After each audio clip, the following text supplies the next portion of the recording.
yang jatuh ke dalam dosa agar kembali kepada Tuhan. Dosa tidak boleh dianggap sebagai hal yang biasa, tetapi harus dihadapi dengan kasih, kesabaran, dan berdasarkan firman Allah.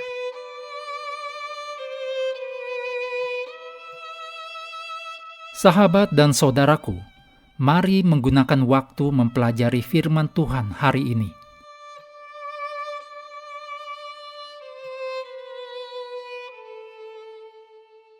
Minggu 19 Juli, judulnya Kesenjangan Antara Iman dan Praktek.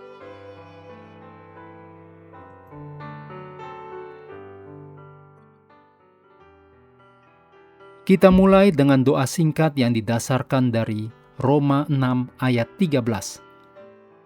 Janganlah kamu menyerahkan anggota-anggota tubuhmu kepada dosa untuk dipakai sebagai senjata kelaliman, tetapi serahkanlah anggota-anggota tubuhmu kepada Allah untuk menjadi senjata-senjata kebenaran. Amin.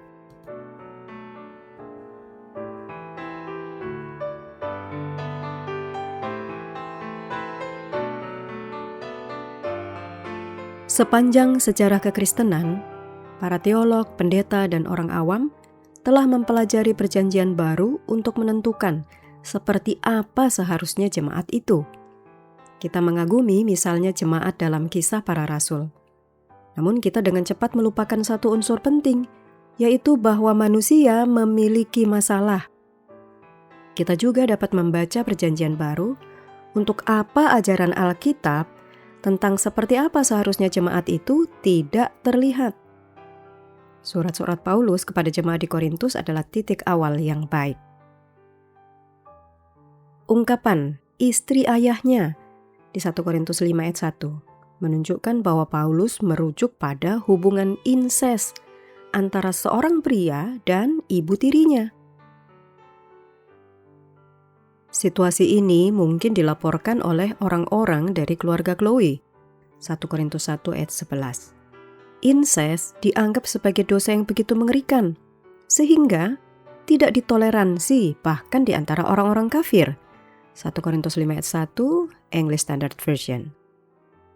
Namun, inses terjadi di sebuah jemaat Kristen mula-mula. Dalam 1 Korintus 5 ayat 1 dan 2, Paulus terkejut mendengar laporan bahwa seorang anggota jemaat melakukan inses. Namun, situasi buruk ini menjadi lebih parah. Paulus lebih terkejut ketika menyadari bahwa bukannya merasa sedih dengan situasi tersebut, jemaat Korintus malah bangga pada diri mereka sendiri karena toleran dengan dosa semacam itu. 1 Korintus 5 ayat 1 dan 2.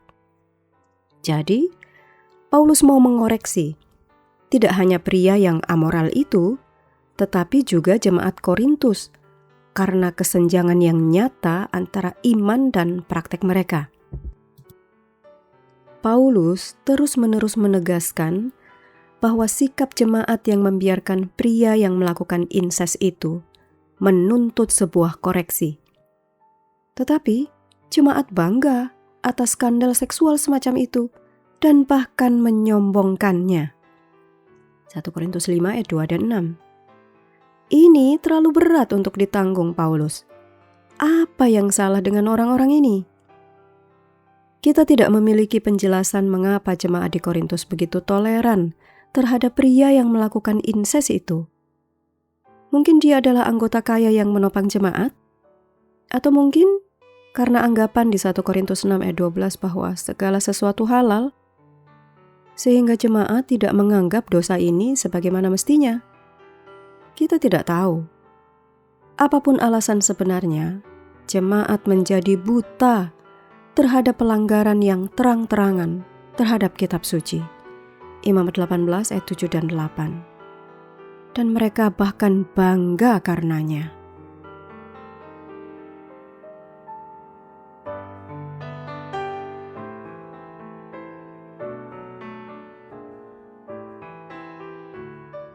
Kutipan Roh Nubuat disadur dari The Desire of Ages, halaman 805-806, dan Sons and Daughters of God halaman 214. Kristus tidak memberikan wewenang kepada manusia untuk menghakimi orang lain. Namun, gereja memiliki tanggung jawab untuk menegur, membimbing, dan menolong mereka yang jatuh ke dalam dosa agar kembali kepada Tuhan. Dosa tidak boleh dianggap sebagai hal yang biasa, tetapi harus dihadapi dengan kasih, kesabaran, dan berdasarkan firman Allah. Sebaliknya, setiap orang yang bertobat harus diterima dengan sukacita dan dituntun kembali kepada Yesus, karena pengampunannya selalu tersedia bagi mereka yang sungguh-sungguh bertobat. Hukum Allah tidak pernah berubah dan menjadi standar hidup bagi setiap orang. Tuhan melihat bukan hanya perbuatan kita, tapi juga pikiran dan motif hati. Karena itu, marilah kita memohon agar Roh Kudus memurnikan hati kita setiap hari, sehingga hidup kita semakin mencerminkan karakter Kristus dan memuliakan nama-Nya. Amin.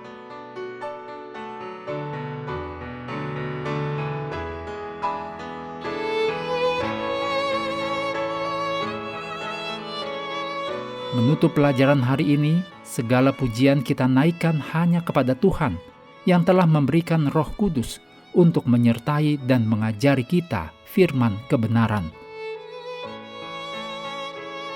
Terima kasih telah belajar bersama. Tuhan memberkati kita semua.